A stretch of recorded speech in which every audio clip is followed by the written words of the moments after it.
DRBRC, Dolores Radyo Balita, makataong paninindigan, boses para sa lipunan.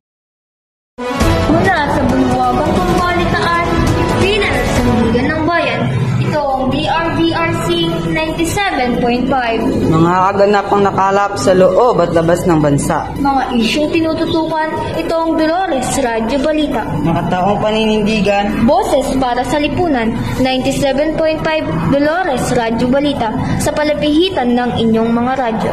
Isang mapagpalang hapon, Pilipinas. Ito ang inyong tagapagbantay, Atina Pitolan. At inyong kaagapay, Kim Ryan. At kayo ay nakikinig sa Dolores Radyo Balita.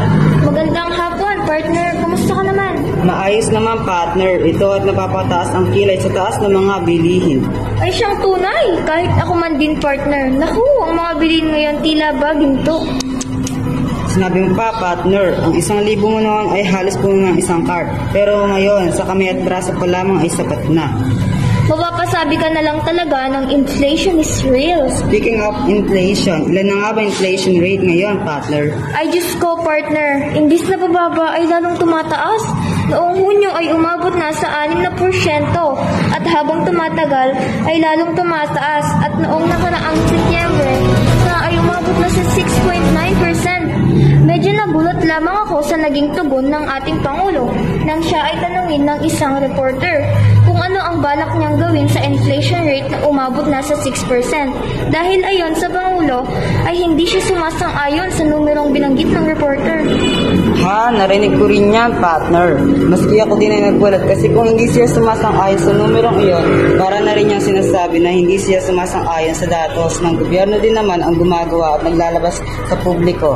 Ang labas ay yung parang sinasabi ng mga tao na hindi nakapag-usap sa group chat. Bakit kaya ganoon Napapaisip din tuloy ako na naisip kaya ng ating Pangulo na maaaring ibahin ang numero at ibaba? Kahit kung ganoon baka lang naman hindi ko sinasabi na ganoon nga siya. Siya ba ay may ganitong kasanayan na itatawa ang mga datos kapag hindi magandang mensahe ng mga ito? Naku, partner, ingat-ingat tayo. Baka marami kami misinterpret niyang sinasabi mo. Medyo mababa pa naman ang komprehensyon ng mga tao. Tiyak na puputaktihin ka ng batikos ng mga kuwan supporter ng ating Pangulo. Mahalata na lang yan, partner! Pero hindi ba't agad namang pinagtanggol ng Finance Secretary ang pahayag ng Pangulo? Sinabi niya na ang tinutukoy ng ating Pangulo na naglalaro sa 4% ay ang average inflation mula Enero ngayong taon. At nagtutugma naman ang sagot sa mga opisyal ng datos ng pamahalaan.